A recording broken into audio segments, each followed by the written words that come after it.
Marcelino está na frente do espelho. Já trocou de camisa 3 vezes. Ele tem um jantar, mas está paralisado. Ele olha para um pequeno fio solto na gola e pensa que todos irão notar aquilo e achar que ele é desleixado. Para o Marcelino, aquele fio de linha é como uma cicatriz gigante que todo mundo vai perceber. E isso o deixa apavorado. Enquanto isso, vemos o Thales. Ele está saindo para o mesmo compromisso. Ele veste a primeira camisa limpa que encontra. Ele também nota o fio solto, mas simplesmente ignora. Ele não está preocupado com o fio. Ele só quer chegar no local e aproveitar a conversa. Enquanto Marcelino está preso no banheiro negociando com o espelho, o Thales já partiu para o evento. Mas o Thales não é desleixado. Ele apenas entendeu uma verdade libertadora que o Marcelino não conhece. As pessoas não prestam atenção em você. Pelo menos não como a maioria imagina. O Marcelino vive o que a psicologia chama de efeito holofote. Um fenômeno social onde as pessoas superestimam o quanto os outros estão observando a sua aparência, ações e erros.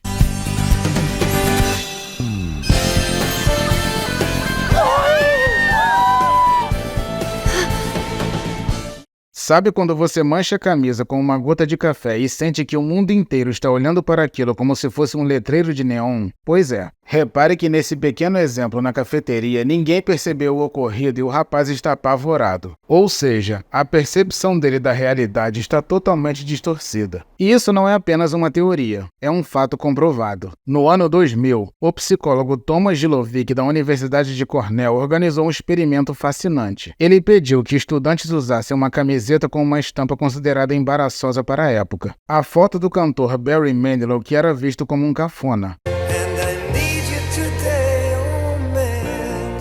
Os estudantes que estavam mortos de vergonha acharam que no mínimo 50% das pessoas notariam a vestimenta, mas na realidade, apenas 20% perceberam. Com isso, podemos afirmar que o Marcelino está sofrendo por um público que na verdade não está nem aí para ele. Enquanto ele se preocupa com um fio na gola, a pessoa ao lado está preocupada se o próprio hálito está bom, se o desodorante já venceu ou se o cabelo continua penteado. Ou seja, ninguém se importa com o outro, pois a maioria esmagadora das pessoas estão preocupadas apenas com elas mesmas. Mas por que o nosso cérebro faz isso? Por que essa ansiedade social é tão forte? A resposta está na nossa biologia evolutiva. Há milhares de anos, ser expulso da tribo significava a morte. Se o grupo não gostasse de você, você ficava sozinho na savana correndo todo o perigo da vida selvagem. O medo do julgamento é na verdade um mecanismo de sobrevivência que ficou bugado no mundo moderno. Hoje, se alguém não gostar da sua piada no trabalho, você não vai morrer de fome. Mas o seu cérebro processa o olhar da reprovação com a mesma intensidade de um ataque de predador.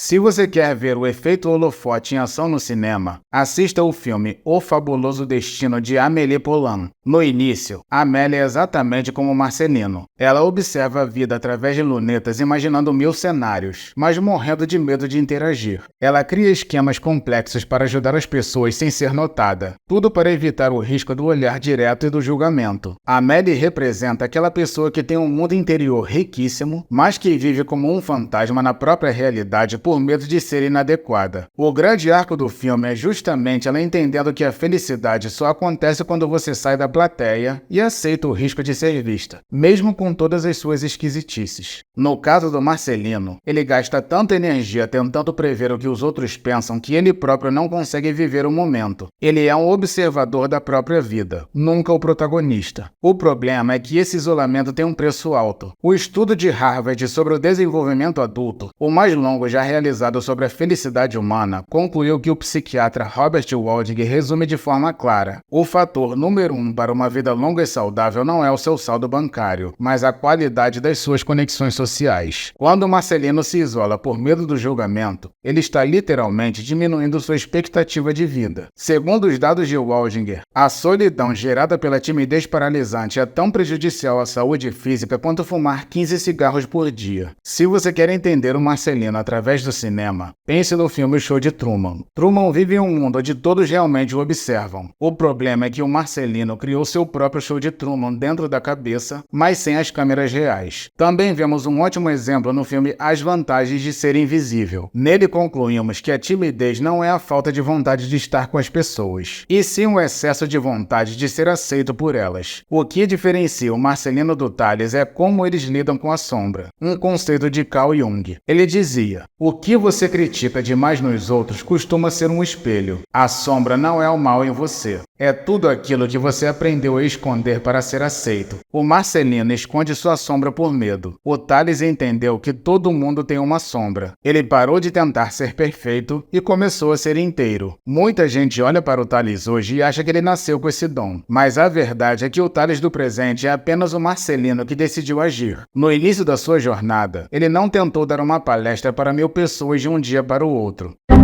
Ele foi inteligente. Ele usou o que a terapia cognitivo-comportamental chama de exposição gradativa, uma técnica que visa superar fobias, ansiedade e traumas confrontando os próprios medos de forma lenta, segura e progressiva. Por exemplo, se uma pessoa tem medo de cachorros, ela pode começar olhando para fotos e vídeos de cães. Depois ela passa para o outro nível, ficando no mesmo ambiente em uma distância confortável. Com isso, avança se aproximando de um cão com o dono por perto e no último estágio a pessoa encosta no animal. No caso do Tales, ele começou com pequenos desafios, como pedir informações simples na rua, fazer um elogio sincero a um colega de trabalho, iniciar uma conversa com um desconhecido no transporte público e por aí vai. Dessa forma, ele foi evoluindo e aumentando os desafios. Com o tempo, o Tales percebeu que a confiança não é um interruptor que você liga, mas um músculo que você exercita. Como diz a pesquisadora Brené Brown em seu livro A Coragem de Ser Imperfeito, a vulnerabilidade não é uma fraqueza, é a nossa medida mais precisa de coragem. Enquanto Marcelino espera estar blindado e perfeito para aparecer, o Tales entendeu que a armadura que ele usava para se proteger do julgamento era a mesma que o impedia de crescer.